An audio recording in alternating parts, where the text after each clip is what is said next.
Hello students.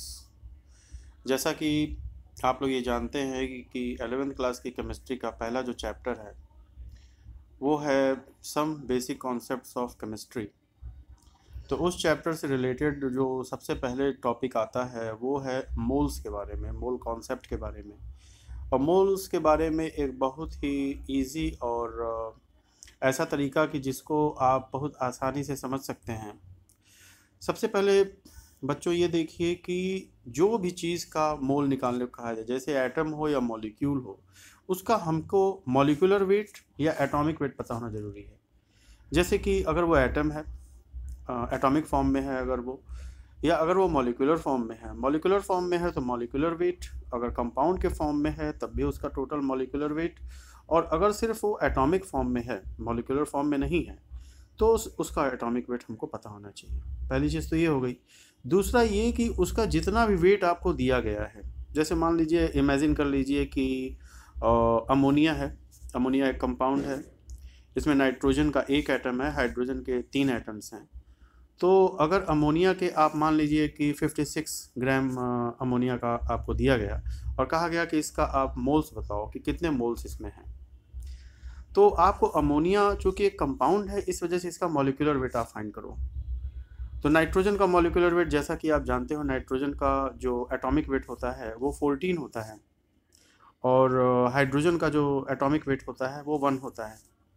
इस तरीके से जब 14 प्लस 1 मल्टीप्लाइड बाई 3, क्योंकि 3 हाइड्रोजन के एटम्स हैं, तो 17 आएगा। 14 और 3 मिलके कितने आएंगे? 17 आएंगे। अब ये 17 जो इसका मॉलिक्यूलर वेट हो गया, और फिर उसके बाद आप डिवाइड करो, इसके 56 ग्राम आप लिए थे, या अगर इजी गोइंग है कि मान लीजिए कि हम लोग ओरली अभी आपको मैं समझा रहा हूँ, तो आपको इतना वेट आप ले लो, जैसे 42 आपने 17 से जो ईजिली डिविजिबल हो, ऐसा कोई चीज़ ले लीजिए। जैसे 34 आप ले लीजिए, 68 आप ले लीजिए।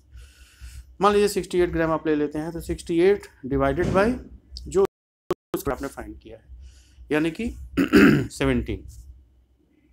तो 68 डिवाइडेड बाई 17 कितना हो जाएगा? 4 हो जाएगा। तो ये चीज़ आपको पता चल गया कि 4 मोल्स अमोनिया के हैं। अब इसी तरीके से किसी भी एटम का आप निकाल सकते हो। जैसे मान लीजिए नाइट्रोजन, अगर आप हाइड्रोजन एटॉमिक फॉर्म में है, हाइड्रोजन आपने ले लिया हुआ है, और हाइड्रोजन का दिया हुआ है 4 ग्राम, और कहा जा रहा है कि आप इसके मोल्स बताओ कि हाइड्रोजन के 4 ग्राम हमने लिया हुआ है जो कि एटॉमिक फॉर्म में है, और इसके आप मोल्स बताओ। तो आप हाइड्रोजन का जो वेट 4 ग्राम है वो, और divided by atomic weight of hydrogen. तो एटॉमिक वेट हाइड्रोजन का कितना होता है? 1 होता है, क्योंकि एक ही प्रोटॉन होता है, न्यूट्रॉन्स उसमें 0 होते हैं। तो 1 इसका हो गया, यानी कि 4 डिवाइडेड बाई 1, यानी कि 4 मोल्स इसके हो गए। उसके बाद आप, ये तो मोल्स की बात हो गई कि किसी चीज़ के मोल्स आप कैसे फाइंड आउट करोगे। उसके बाद पूछा जाता है, जैसे एवोगैड्रो नंबर से आप ये पता कर सकते हो कि अगर 4 ग्राम हमने हाइड्रोजन, तो कितने इसमें हाइड्रोजन एटम्स होंगे। जैसे 4 ग्राम ऑफ हाइड्रोजन में कितने जो है हाइड्रोजन के एटम्स होंगे, ये कैसे फाइंड आउट करेंगे। इसके लिए आपको पिक्यूलियर, आप ये समझिए कि जो भी चीज़ आपको दी गई है, मॉलिक्यूल या कंपाउंड या फिर एटम, तो उसमें आपको पता होना चाहिए उसका मोल्स कितने हैं। मोल आपको बता दिया मैंने, मोल्स आप फाइंड कर लो पहले। और 1 मोल में 6.023 इंटू 10⁻23 उसके एटम्स या मॉलिक्यूल अगर है, या कोई कंपाउंड है तो उतने उसके मॉलिक्यूल्स होंगे, या उतना वो कंपाउंड होगा। जैसे मान लीजिए 4 ग्राम हाइड्रोजन का है, और इसके मोल्स कितने हमने फाइंड आउट किए। 4 ग्राम अगर हाइड्रोजन एटॉमिक फॉर्म में दिया गया तो कितने एटम्स उसके होंगे, कैसे पता चलेगा? पहले मोल्स आप फाइंड कर लो। तो डिवाइडेड बाई 1, यानी कि 4 मोल्स हो गए। 4 मल्टीप्लाइड बाय 6.023 इंटू 10⁻23, इसको आप मल्टीप्लाई कर लो, तो इतने atoms 4 gram of the hydrogen में हाइड्रोजन के होंगे। अब बात कर लेते हैं नाइट्रोजन की। मान लीजिए नाइट्रोजन गैस है, मॉलिक्यूलर स्टेट में है वो, और नाइट्रोजन का जो एटॉमिक वेट आप मॉलिक्यूलर वेट निकाल लोगे वो हो जाएगा 28, क्योंकि 14 मल्टीप्लाइड बाई 2 यानी कि 28। अब मान लीजिए 56 ग्राम आप नाइट्रोजन के लिए हुए हो। अब पूछा जा रहा है कि 56 ग्राम ऑफ द नाइट्रोजन में कितने नाइट्रोजन का मॉलिक्यूल्स होंगे। तो आप मोल्स फाइंड आउट कर लो।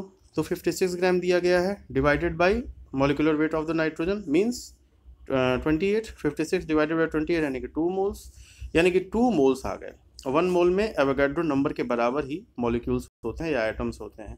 तो 6.023 इंटू 10⁻23 में आप 2 का मल्टीप्लाई कर दोगे, 2 मोल्स आए हैं हम इसके नाइट्रोजन के। इस तरीके से आप मॉलिक्यूल्स निकाल सकते हो, या गिवन कोई एटम है तो उसके नंबर ऑफ द एटम्स निकाल सकते हो कि उतने वज़न में, उतने वेट में कितना उसके एटम्स होंगे। तो ये मोल्स के बारे में, और थोड़ा सा हमने आपको ये बताया कि किसी के एटम्स को कैसे निकाल सकते हो। ये आपके एनसीईआरटी बुक्स में दिया हुआ है कि 6 ग्राम ऑफ द हाइड्रोजन ले लिया एटॉमिक स्टेज में, और 4 ग्राम ऑफ द नाइट्रोजन ले लिया। फिर उसके बाद गोल्ड जो कि एटॉमिक स्टेज में है, गोल्ड का इतना आपने ले लिया। तो आखिर आप फाइंड आउट करो कि कितने उसके जो है कौन सा इसमें ज़्यादा होगा। ठीक है, तो चलिए अब नेक्स्ट टॉपिक में और चीज़ों को मैं इसी को और ज़्यादा आपको क्लियर करूँगा। तब तक के लिए अपना ध्यान रखिए। Good bye.